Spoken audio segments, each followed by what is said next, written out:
Hello दोस्तों, कैसे हैं आप? दिस इज विकास गोयल।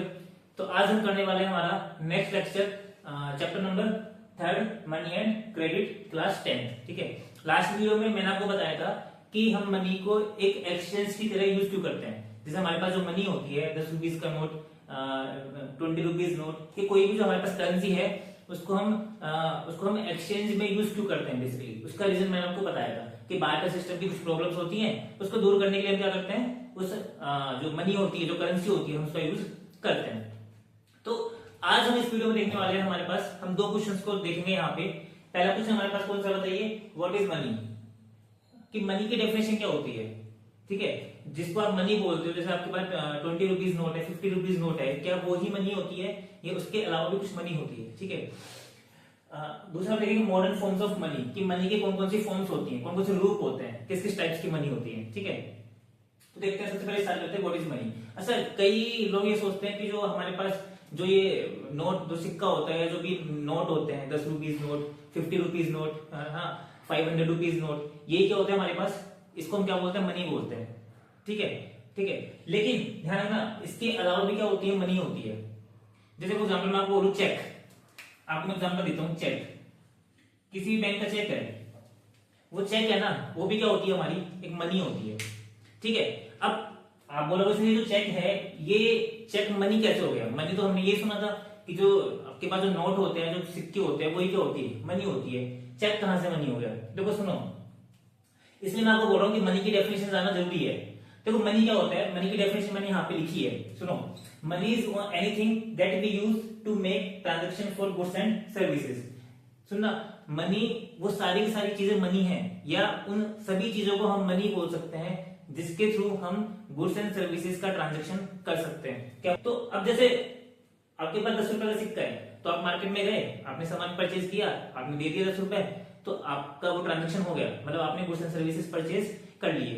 अच्छा एक चीज बताइए, आपके पास जो चेक है, बैंक का चेक, बैंक का चेक सब जानते हो आप।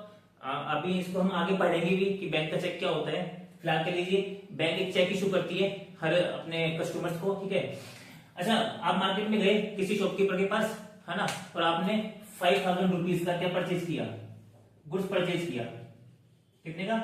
5000 रुपीज का आपने गुड्स परचेज किया, और आपने उस दुकानदार को क्या दे दिया, अपने बैंक का चेक दे दिया। ठीक है। कितने कितने रुपए का? 5000 रुपीज का। मुझे बताओ, क्या वो आपको गुड्स दे देगा? दुकानदार बिल्कुल देगा। आपने यहां से चेक दिया, दुकानदार ने आपको क्या दे दिया, गुड्स दे दिया, मतलब सामान दे दिया। आपका ट्रांजैक्शन कंप्लीट हो गया। मतलब आपने क्या किया, इस चेक से आपने क्या परचेज कर लिए, गुड्स एंड सर्विसेज परचेज कर लिए, आपका ट्रांजैक्शन कंप्लीट हो गया। तो क्या मैं इस चेक को मनी बोलूंगा, नहीं बोलूंगा? बिल्कुल बोलूंगा। तो मनी का मतलब केवल नोट से नहीं होता, मनी का मतलब केवल सिक्कों से नहीं होता, इससे नहीं होता। मनी का मतलब उन सभी चीजों से होता है जिससे हम क्या कर सकते हैं, गुड्स एंड सर्विसेज परचेज कर सकते हैं। ठीक है। तो this is the definition of money. ठीक है। दूसरा क्वेश्चन हमारे पास यहाँ पे आता है कि फॉर्म्स ऑफ मनी। ठीक है, कि मनी की फॉर्म्स कौन कौन सी होती है, मनी के टाइप कौन कौन से होते हैं। जैसे आप तो प्रेजेंट टाइम में कौन सी मनी यूज कर रहे हैं, जैसे सिक्का यूज कर रहे हैं, हम नोट्स यूज कर रहे हैं, 50 रुपीज नोट्स, 100 रुपीज नोट्स, इसका यूज कर रहे हैं। लेकिन ये शुरू से हम इन मनी का यूज नहीं कर रहे हैं, ये तो प्रेजेंट टाइम में कर रहे हैं। अब इसको यूज करते हुए कम से कम हो गया होगा 100 साल या 150 साल, 50 ईयर्स जो भी है ना, बिफोर इंडिपेंडेंस। लेकिन आज से 500 साल पहले किसका यूज होता था, कौन सी मनी यूज होती थी? ये थोड़ा यूज होते थे, नोट्स, सिक्के। ठीक है। तो इसका मतलब क्या हो गया कि 500 साल पहले कुछ दूसरी तरह की जो मनी है वो यूज होती थी। तो हम यहाँ पे क्या पढ़ने वाले हैं, फॉर्म्स ऑफ मनी, कि मनी की कौन कौन सी फॉर्म्स होती हैं बेसिकली। ठीक है। तो देखते हैं, इसको स्टार्ट करते हैं, फॉर्म्स ऑफ मनी। तो दोस्तों स्टार्ट करते हैं हमारा next topic, that is forms of money. तो देखो, जैसे जैसे समय चेंज होता गया, वैसे वैसे क्या होता गया, मनी की जो फॉर्म्स हैं, मनी की जो टाइप्स हैं, यानी कि मनी के जो रूप हैं, वो चेंज होते गए। पहले हम किसी और मनी का यूज करते थे, आज हम किसी और तरह की मनी का यूज करते हैं। ठीक है। तो देखते हैं कि स्टार्टिंग से कि हम समय के अकॉर्डिंग कौन कौन सी मनी मार्केट में आती गई।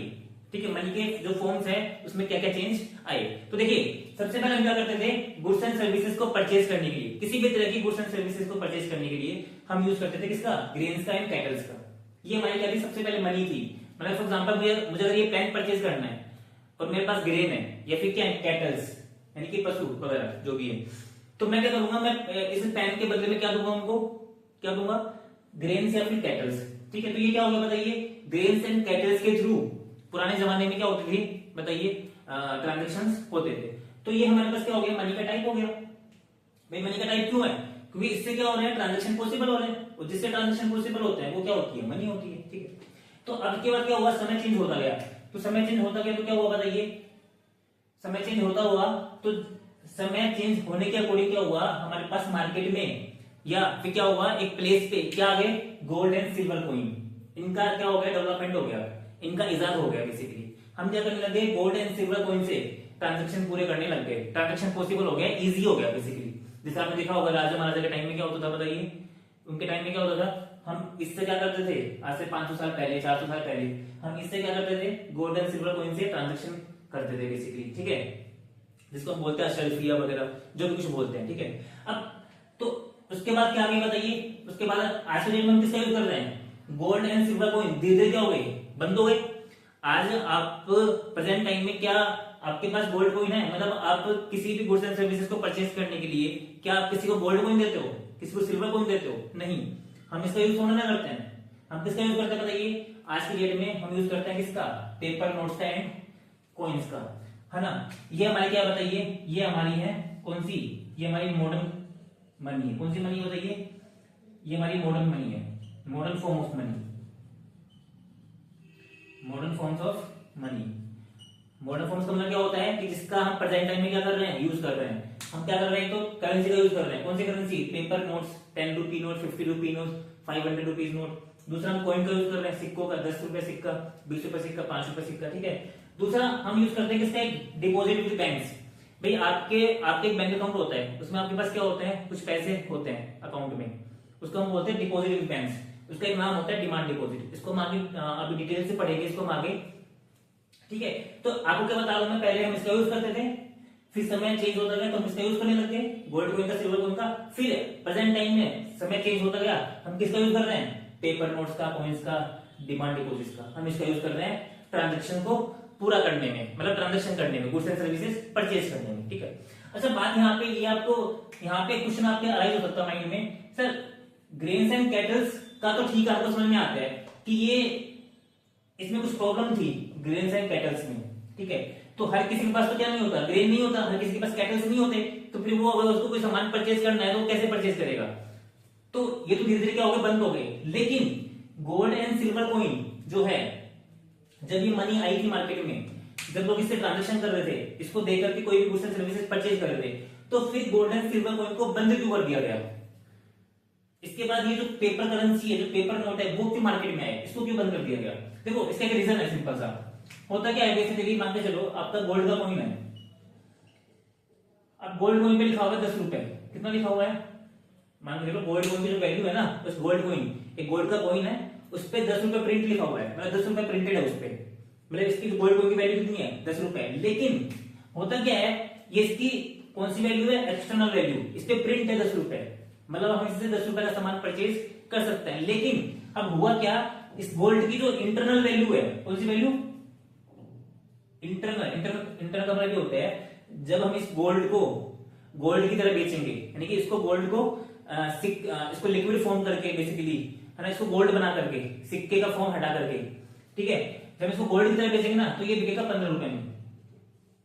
कितने में बिकेगा बताइए, 15 रुपए में। मतलब इस गोल्ड की जो वैल्यू है वो तो 15 रुपए है, लेकिन इस पे जो प्रिंट है वो कितना है बताइए, 10 रुपए, है ना। तो प्रिंट के अकॉर्डिंग तो हम कितने का सामान परचेज कर सकते हैं, केवल 10 रुपए का। लेकिन यदि हम उसको गोल्ड की तरह यूज करें, केवल उसको उस पे जो 10 रुपए जो प्रिंटेड है उसको हटा दें हम, ठीक है, तो मार्केट में कितने का बिकेगा वो, 15 रुपए का। तो दिक्कत क्या होने लग गई, लोग गोल्ड कॉइन को मेल्ट करके, है ना, उसको उसका जो फॉर्म है वो चेंज करके उसको कितने में बेचने लग गए, उसको महंगे में बेचने लग गए, समझ रहे हो, 15 रुपए में, 20 रुपए में, इस तरीके से। ठीक है, तो अभी हुआ क्या बताइए, इससे इस करेंसी की वैल्यू क्या हो गई, खत्म हो गई। ठीक है, क्योंकि इसमें जो इंटरनल वैल्यू हो जाता है और उसमें जो प्रिंट है वो 10 रुपए वो कम है, तो लोग क्या करेंगे, सिंपल सी बात है, आप भी वही करोगे, मैं भी वही करूंगा, मैं गोल्ड को मेल्ट करूंगा, इसका फॉर्म चेंज करूंगा, इसको मार्केट में जाके 15 रुपए में बेच दूंगा। ठीक है, तो ये दिक्कत होने लगी बेसिकली यहाँ पे। ठीक है, तो इसकी वजह से क्या हुआ, इसकी वजह से मार्केट में कौन सी करेंसी डेवलप हुई, इसकी वजह से मार्केट में जो मॉडर्न करेंसी है आज के डेट में, ये पेपर नोट्स और कॉइन्स, ये क्या हो गए, धीरे धीरे डेवलप हो गए बेसिकली, ठीक है। डिमांड डिपॉजिट ये चीजें क्या हो गई, समय के अकॉर्डिंग डेवलप होती गई। पहले पेपर नोट डेवलप हुए, फिर कॉइन्स डेवलप हुए, जैसे जैसे बैंक ओपन होते गए फिर कौन सी करेंसी डेवलप हो गई, डिमांड डिपॉजिट। तो इस तरह से क्या होगा, ये आपकी क्या हो गई, समय के अकॉर्डिंग फॉर्म्स चेंज होते गए। अच्छा आप देखते होगे आज हम किसका यूज कर रहे हैं बताइए, आज हम किसका यूज कर रहे हैं, आज हम यूज कर रहे हैं बेसिकली किसका, फोन पे वगैरह यूज कर रहे हैं ना, फोन पे, पेटीएम, ठीक है, कर रहे हैं हम। आज हम चेक का भी यूज नहीं कर रहे हैं, हम किसका यूज कर रहे हैं, फोन पे, पेटीएम, ये सब भी क्या बताइए, फॉर्म्स ऑफ मनी है। अच्छा अभी गवर्नमेंट ने क्या निकाला है, अभी गवर्नमेंट ने क्यों निकाला है, इलेक्ट्रॉनिक मनी। आरबीआई ने इलेक्ट्रॉनिक मनी जल्दी आने वाली है मार्केट में। हम धीरे धीरे जो आपका जो रुपीज है ना वो खत्म हो जाएगा, मतलब वो इलेक्ट्रॉनिक मनी क्या करेगी, धीरे धीरे मार्केट में ट्रांजेक्शन में हेल्प करेगी। उसी से हम क्या कर सकते हैं, ट्रांजेक्शन कर सकते हैं धीरे धीरे, ठीक है। तो समय के अकॉर्डिंग क्या हो रहा है बताइए, धीरे धीरे मनी की जो फॉर्म्स है वो चेंज हो रही है। अच्छा अब इसको हम थोड़ा डिटेल से पढ़ेंगे इन दोनों को, कि आपकी जो मॉडर्न फॉर्म्स हैं पेपर नोट्स एंड कॉइन्स और डिपॉजिट विद बैंक्स, इसको थोड़ा डिटेल से पढ़ेंगे। तो देखते हैं इन दोनों टॉपिक्स को, ठीक है। तो अब हम पढ़ने वाले हैं मॉडर्न फॉर्म्स ऑफ मनी को डिटेल में थोड़ा सा, ठीक है। तो देखते हैं। अच्छा मॉडर्न फॉर्म्स ऑफ मनी आपके सिलेबस में दो हैं। सबसे पहला है करेंसी, जिसमें आपकी पेपर नोट्स एंड कॉइन्स हैं। दूसरा है डिपॉजिट विद बैंक्स यानी कि डिमांड डिपॉजिट, ठीक है। इसके अंदर एक पोर्शन आएगा, इसके अंदर ही एक टॉपिक आएगा चेक, इसको हम पढ़ेंगे। इसको चेक, जो बैंक का चेक होता है ना उसको पढ़ेंगे, ठीक है। तो अब देखते हैं पहले करेंसी को। भाई आप क्या कर रहे हो, बेसिकली आप इन सभी कॉइन्स का यूज कर रहे हो, 10 रुपए का सिक्का, 20 रुपए के सिक्के, जो भी आपके पास नोट्स हैं, 50 रुपीज नोट्स, 100 रुपीज नोट्स, हम इसको यूज करते हैं बेसिकली, ठीक है। अब यहाँ पे क्वेश्चन अराइज होता है सर कि मुझे ये बताइए क्या इस सिक्के की कोई वैल्यू है। भाई इस सिक्के पे क्या लिखा हुआ बताइए, इस सिक्के पे 10 रुपए लिखा हुआ है, मतलब आप इससे 10 रुपए का सामान परचेज कर सकते हो। लेकिन यदि मैं इस सिक्के पे 10 रुपए का जो साइन है वो हटा दूं, एक मेटल है, ठीक है, मुझे बताइए इसमें अगर मैं 10 रुपए का जो साइन जो लिखा हुआ है इसको हटा दूं तो क्या मैं इससे 10 रुपए का सामान परचेज कर सकता हूं, नहीं कर सकता। मतलब ये जो सिक्का है ना, जो मेटल है, वो 10 रुपए का नहीं है, इसके ऊपर 10 रुपए प्रिंटेड है, लेकिन जो सिक्के की वैल्यू 10 रुपए की नहीं है, इसकी जो इंटरनल वैल्यू है ना वो 10 रुपए की नहीं है, ठीक है। अच्छा आपके पास जो 50 रुपीज का जो नोट्स होता है उसमें 50 रुपीज लिखा हुआ होता है, ठीक है, तो आप उससे 50 रुपीज का सामान परचेज कर सकते हो। लेकिन क्या अगर मैं उससे 50 रुपीज हटा दूं तो बताइए क्या वो अब उस कागज के नोट की वैल्यू 50 रुपीज होगी, नहीं होगी, कुछ भी नहीं उस कागज के नोट की वैल्यू तो, ठीक है। इसका मतलब क्या है, इसका मतलब ये क्वेश्चन अराइज होता है आपके मन में क्वेश्चन अराइज होगा यहाँ पे कि paper notes and coins has no intrinsic value. जो हम यूज करते हैं कागज के नोट, उसकी कोई इंटरनल वैल्यू नहीं होती है, वो कागज का टुकड़ा होता है। फिर भी हम जब जो 50 रुपए का जो नोट है बेसिकली, फिर भी हम उससे 50 रुपए के गुड्स परचेज कर पा रहे हैं। ऐसा क्यों कर पा रहे हैं, तो ऐसा इसलिए कर पा रहे हैं बेसिकली, क्यों, क्योंकि because it has fight value, it has fiat value. Fiat का मतलब legal, it is authorised by the government of country. Government ने ऐसे बोला है कि जो जितने भी आपके जो 50 रुपए के नोट्स हैं उस पर 50 रुपए प्रिंट है, तो ये मेरी तरफ से ऑर्डर है, परमिशन है, आप इससे 50 रुपए के गुड्स परचेज कर सकते हो। मतलब ये लीगल क्या है, ये लीगली ऑथराइज्ड है इसके द्वारा, गवर्नमेंट के द्वारा, ठीक है, समझे। तो इसका मतलब क्या होता है, जितने भी हम करेंसी यूज कर रहे हैं आज की डेट में, इन सबकी कोई इंट्रिंसिक वैल्यू नहीं है। वैसे देखा जाए तो इसको कोई वैल्यू नहीं है, ये वर्थलेस है बिल्कुल भी, ठीक है। लेकिन फिर भी गवर्नमेंट ने इसको क्या बना रखा है, गवर्नमेंट ने इसकी वैल्यू क्रिएट कर रखी है बोल करके, ठीक है। अच्छा अब बात करते हैं कि जो करेंसी जो नोट्स होते हैं, ये जो कॉइन्स होते हैं, वो इशू कौन करता है, ये क्वेश्चन आएगा। तो इसको केवल गवर्नमेंट ही इशू करती है। गवर्नमेंट का कौन सा bank, RBI, reserve bank of India यानी कि सेंट्रल बैंक। और दूसरा कौन सी, government, only RBI and government can issue currency notes and coins. मतलब मैं इस नोट्स को इशू नहीं कर सकता, मैं ये नोट्स नहीं बना सकता, केवल आरबीआई और जो गवर्नमेंट है ना वही क्या कर सकती है, इन नोट्स को बना सकती है। 10 रुपए के नोट्स बना सकती है, 50 रुपए, मतलब जो भी नोट्स बनाने हैं, जो भी कॉइन्स बनाने हैं, या तो गवर्नमेंट बनाएगी या फिर आरबीआई बनाएगी, ठीक है, दोनों मिलकर बनाएंगे।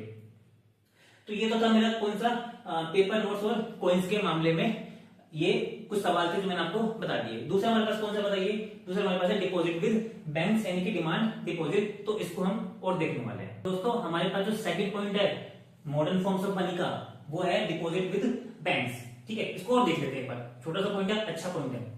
तो देखो डिपॉजिट विद बैंक का मतलब क्या होता है। देखो जब हमारी इनकम होती है ना, हमारे पास जो पैसा होता है, ठीक है, उसमें से हम सारा का सारा पैसा खर्च नहीं करते हैं, कुछ पैसा बचा लेते हैं, ठीक है, तो उस पैसे को हम बैंक में डिपॉजिट करवा देते हैं, तो that is deposit with bank. ये सब लोग करते हैं, आपके पापा भी करते हैं, मैं भी करता हूँ, आप बड़े होगे जब पैसे कमाओगे तब आप भी करोगे, ठीक है, सिंपल सी बात है। जैसे फॉर एग्जाम्पल मैंने 100 रुपए कमाया और 80 रुपए खर्च कर दिए, तो 20 रुपए जो है मैंने बैंक में जमा करवा दिए, ठीक है, तो that is deposit with bank, simple सा। अच्छा, अब बात क्या आती है बेसिकली, देखो मैंने ये वही लिखा है, the money which is not used we deposit in the bank, ठीक है। अब बात क्या आती है कि इसको बैंक में डिपॉजिट करवाते क्यों है? भाई हमारे पास पैसा बच गया तो इसको हम घर पे भी रख लें, ठीक है। भाई पहले तो हम घर पे रखते थे, जब बैंक नहीं थे तो पहले हम इसको घर पे ही रखते थे तिजोरी में, अब इसको बैंक में जमा क्यों करवाते हैं? तो देखो बैंक में जमा करवाने के दो रीजन है। सबसे पहला देखो वही लिखा है, why money deposited in the bank, पहला फॉर सिक्योरिटी पर्पस, घर में क्या हो सकता है, पैसा चोरी हो सकता है क्योंकि कागज के फॉर्म में, कैश फॉर्म में, समझ में आ गया, तो होता भी है बेसिकली, आपने देखा भी होगा, ठीक है। तो इसलिए हम क्या करते हैं, बेसिकली अपने पैसे को सिक्योरिटी पर्पस के लिए बैंक में जमा करवा देते हैं। दूसरा फॉर एक्स्ट्रा इनकम, भाई आप जब बैंक में पैसा जमा करवाओगे तो आपको बैंक क्या देगा, इंटरेस्ट भी देगा। अब इंटरेस्ट सबको पता है, ये मत बोलना कि इंटरेस्ट नहीं पता, ठीक है। तो इसलिए क्या होती है हमारे पास, जैसे फॉर एग्जाम्पल कि मैंने 100 रुपए जमा करवाए, है ना, और बैंक ने मुझे 1 महीने बाद उस 100 रुपए पे 5 रुपए दे दिए इंटरेस्ट के, तो मेरे 5 रुपए की इनकम होगी ना। तो इसलिए क्या करते हैं, बेसिकली सेफ्टी पर्पस के लिए और इंटरेस्ट इनकम कमाने के लिए हम क्या करते हैं, अपने पैसे को बैंक में जमा करवा देते हैं, ठीक है। अब बात यहाँ पे आती है, एक चीज बताइए, पैसा किसका है? भाई मैंने बैंक में पैसा जमा करवाया तो पैसा तो मेरा है, ठीक है। अब क्या मैं इस पैसे को कभी भी अपनी मर्जी से, अपने मन से निकलवा सकता हूँ? बिल्कुल निकलवा सकता हूँ, ठीक है। तो ये जो पैसा है ना, बेसिकली जो आपने बैंक में जमा करवाया है, बैंक में डिपॉजिट करवाया है, इस पैसे को आप कभी भी बैंक से मांग सकते हो, कभी भी इस पैसे को बैंक से मांग सकते हो, बैंक आपको कभी भी मना नहीं करेगा। इसलिए हम इसको क्या बोलते हैं, डिमांड डिपॉजिट। इस पैसे को क्या बोलते हैं, डिमांड डिपॉजिट। डिमांड का मतलब मांगना, यानी कि जो पैसा मांगने पे मिल जाए, तो बैंक से जब भी आप मांगोगे ना इस पैसे को, वो आपको दे देगा, तो इसलिए इसको बोलते हैं डिमांड डिपॉजिट। समझ में आ गया? तो ये था हमारे पास छोटा सा point, deposit with banks, that is called demand deposit, ठीक है। अच्छा, यहाँ पे एक छोटा सा पॉइंट और आता है, तो डिमांड डिपॉजिट है ना, इसके साथ ही लिंक है एक पॉइंट, दैट इज चेक। इसको समझ लेते हैं कि चेक का मतलब क्या होता है। वैसे सब जानते होंगे चेक का मतलब, फिर भी मेरा यहाँ पे एक रिस्पॉन्सिबिलिटी बताना क्योंकि आपके सिलेबस में है, ठीक है। तो देखते हैं चेक का मतलब क्या होता है। भाई चेक एक डॉक्यूमेंट होता है, एक कागज का टुकड़ा होता है, ठीक है, जो रेक्टेंगल शेप में होता है। किस शेप में होता है? रेक्टेंगल शेप में होता है, ठीक है। अब होता क्या है, फॉर एग्जाम्पल के लिए हम ट्रांजेक्शन करने के लिए किसका यूज करते हैं? चेक का यूज करते हैं। फॉर एग्जाम्पल मेरा अकाउंट जो है वो पीएनबी में है, मेरा अकाउंट किस में है? पीएनबी में है, और पीएनबी में मेरे 50,000 रुपए जमा है। कितने रुपए जमा है? 50,000 रुपए जमा है। और मेरे पास एक चेक पड़ा है पीएनबी का, क्या पड़ा हुआ है? चेक, मतलब चेक बुक है मेरे पास, ठीक है। तो मैं मार्केट में गया, मैंने 10,000 रुपए का सामान परचेज कर लिया। किससे? फॉर एग्जाम्पल मैंने राहुल से क्या कर लिया? 10,000 रुपए का सामान परचेज कर लिया, ठीक है। तो अब मैं क्या करूंगा, राहुल को मैंने चेक दे दिया, राहुल को मैंने चेक दे दिया, और राहुल मुझे क्या दे देगा? वो गुड्स एंड सर्विसेज दे देगा। सिंपल सी बात है, ट्रांजेक्शन कंप्लीट हो गया, ठीक है। अब होगा क्या, जैसे मैं उसको चेक दूंगा राहुल को, तो मेरे बैंक अकाउंट से पैसे क्या हो जाएंगे? कट जाएंगे। कितने पैसे कट जाएंगे? 10,000 रुपए। और किसके अकाउंट में चले जाएंगे? राहुल के अकाउंट में चले जाएंगे। सिंपल सी बात है। मतलब जो पीएनबी है बेसिकली वो क्या करेगा, वो 10,000 रुपए मेरे अकाउंट से कट कर देगा, काट देगा, और राहुल के अकाउंट में ट्रांसफर कर देगा। तो अब मेरे अकाउंट में कितने पैसे बचेंगे? केवल 40,000 रुपए बचेंगे, ठीक है, क्योंकि मैंने 10,000 रुपए का गुड्स एंड सर्विसेज परचेज कर लिए राहुल से, ठीक है। तो this is the facility of cheque. अब चेक दो तरह के होते हैं। कितने तरह के होते हैं चेक? दो तरह के। पहला होता है बीएरएल, क्यों? कौन सा? बीएरएल, ठीक है। और दूसरा होता है अकाउंट पे। कौन सा? अकाउंट पे। फिलहाल तो आपके लिए दो ही है, दो चेक मान के चलो। चेक कितने तरह के होते हैं? दो तरह के, बीएरएल और अकाउंट पे। अब बीएरएल चेक क्या होता है? बेसिकली यहाँ पे लिखा हुआ आता है बीएरएल चेक पे, ये चेक है मान लो, और इस पे लिखा हुआ आएगा बीएरएल। बीएरएल चेक वो होता है, जैसे फॉर एग्जांपल मैंने यहाँ पे लिख दिया राजा, किसको देना चेक? ये चेक देना मान लो राहुल को, तो मैंने लिख दिया राहुल यहाँ पे, इसका नाम क्या लिख दिया? राहुल को चेक देना है, पीएनबी का चेक है, और यहाँ पे क्या लिखा हुआ है? बीएरएल। अब बीएरएल चेक वो होता है कि मैंने चेक अगर राहुल को दिया है और चेक राहुल के पास है, तो ये बैंक में जाकर के राहुल क्या करेगा? इसका पेमेंट निकलवा लेगा। कितने का? 10,000 रुपए का। अगर चेक 10,000 रुपए का है तो राहुल को कितने पैसे मिल जाएंगे? 10,000 रुपए। अब मान के चलो ये चेक राहुल ने किसको दे दिया? राज को। किसको दे दिया? राज को। नाम तो किसका लिखा हुआ है? राहुल का, लेकिन चेक किसको दे दिया? राहुल ने राज को। तो अब ये किसके हाथ में चेक है बताइए? ये राज के हाथ में चेक है। तो राज बैंक से जाकर के ये पैसा निकलवा सकता है। ये पैसे किसको मिल जाएंगे? राज को, राहुल को नहीं मिलेंगे, क्योंकि चेक किसके हाथ में है? राज के हाथ में। बियर चेक वो चेक होता है जिसके हाथ में वो चेक होता है ना, उसको ही पैसे मिलते हैं, चाहे नाम किसी का भी लिखा हो, तो that is called bearer cheque. दूसरा कौन सा होता है? अकाउंट पे। अकाउंट पे चेक क्या होता है? जैसे मान के चलो कि यहाँ पे मैंने नाम लिख दिया राहुल का, भाई मुझे किसको पैसे देने हैं? राहुल को, और यहाँ पे लिखा हुआ बियर चेक। लेकिन साथ साथ में मैंने क्या कर दिया, यहाँ पे कोने में क्या लिख दिया? कोने में लिख दिया मैंने अकाउंट पे। क्या लिख दिया? अकाउंट पे, ये लिख दिया। यहाँ पे 2 लाइन खींच करके उसके बीच में क्या लिख दिया? अकाउंट पे। ये वाले ये जो वर्ड्स है वो लिख दिए मैंने। अब क्या होगा, बैंक के पास अगर ये चेक किसके पास है, मान के चलो राज के पास है, नहीं चेक गलती से आ गया, तो बैंक राज को पैसे नहीं देगा। बैंक किसके अकाउंट में ट्रांसफर करेगा? जिसका नाम इस चेक पे लिखा हुआ है। इस चेक पे किसका नाम लिखा हुआ है? राहुल का। तो बैंक इस लाइन को देख करके, यानी कि जो अकाउंट पे ये लिखा हुआ है ना, इसको देख करके समझ जाएगा कि जो चेक है ना वो राहुल के नाम पे है, और राहुल को ही पैसे क्या करने हैं? ट्रांसफर करने हैं। राहुल के अलावा ये पैसे किसी को भी देने नहीं है। समझा क्या? तो this is the importance of account पे। ये लिखने का पर्पस समझा गया आपको? तो 2 तरह के चेक होते हैं, बियर और अकाउंट पे। बियर चेक वो होता है जो हर किसी को मिल सकता है उसका पैसा, जिसके पास चेक होगा उसको पैसा मिल जाएगा। अकाउंट पे चेक होता है वही, अकाउंट पे चेक वो होता है जिसका नाम चेक पे लिखा होता है, उसकी अकाउंट में ही पैसे ट्रांसफर होते हैं। तो this is all about cheque. ठीक है, तो आज के इस वीडियो में इतना ही, फिर मिलते हैं नेक्स्ट वीडियो में नेक्स्ट टॉपिक के साथ। Tata bye bye, see you.